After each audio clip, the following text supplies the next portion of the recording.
உங்களை சுற்றி என்ன நடக்கிறது?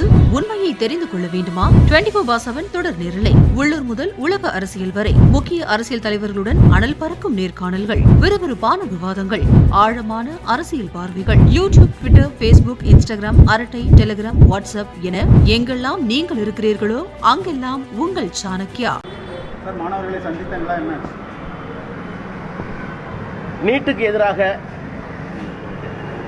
தலைநகரில் வெகுண்டிருந்து போராடிய மாணவர்களுக்கு மீதான நடத்தப்பட்ட வன்முறை மற்றும் ஒடுக்குமுறையில் காயமடைந்த, மயக்கமடைந்த, பாதிப்படைந்த மாணவர்கள் ராம் மனோகர் லோகியா மருத்துவமனையில் அனுமதிக்கப்பட்டிருக்கிறார்கள் என்பதை அறிந்து திராவிட முன்னேற்றக் கழகத்தினுடைய தலைவர், முன்னாள் தமிழக முதல்வர் மாண்புமிகு முத்துவேல் கருணாநிதி ஸ்டாலின் அவர்கள் நாடாளுமன்ற உறுப்பினர்களாகி எங்களை அனுப்பி அவர்களெல்லாம் சந்தித்து, அவருடைய உறவினர்கள் சந்தித்து, அவசர சிகிச்சை பிரிவில் இருந்தால் அவருடைய உறவினர்களை சந்தித்து ஆறுதல் வழங்கும்படி கேட்டுக்கொண்டார்கள். அதன்படி இன்றைய தினம் மருத்துவமனைக்கு வந்து மருத்துவமனையினுடைய கண்காணிப்பாளரை சந்தித்த நேரத்தில் அவர் பெரும்பாலானவர்கள் வெளிநோயாளிகளாக வந்து சிகிச்சை பெற்று சென்று விட்டார்கள். ஓரிருவர்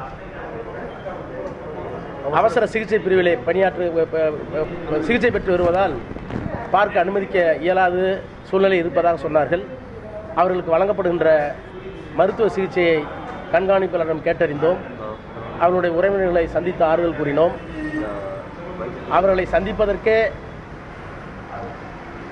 சுகாதாரத்துறை அமைச்சரிடமிருந்து அனுமதி இருந்தால்தான் சந்திப்போம் என்று இந்த மருத்துவமனையுடைய கண்காணிப்பாளர் அவர்கள் அரசால் மிரட்டப்பட்டிருக்கிறார் என்பதை அவருடைய வார்த்தைகளிலிருந்தும், பேச்சு துணியிலிருந்தும், உடல் மொழியிலிருந்தும் அறிந்து கொண்டோம்.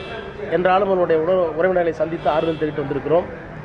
ஒரு நோயாளியை சந்திப்பதற்கு கூட ஒன்றிய அரசினுடைய அமைச்சரை பெற்றுத்தான் சந்திக்க வேண்டும் என்று ஒரு கண்காணிப்பாளர் சொல்லுகின்ற அளவிற்கு ஒரு கொடுங்கோலான ஆட்சி இங்கே நடைபெற்றுக் கொண்டிருக்கிறது என்பதையும் இந்த நேரத்தில் நாங்கள் பதிவு செய்ய விரும்புகிறோம்.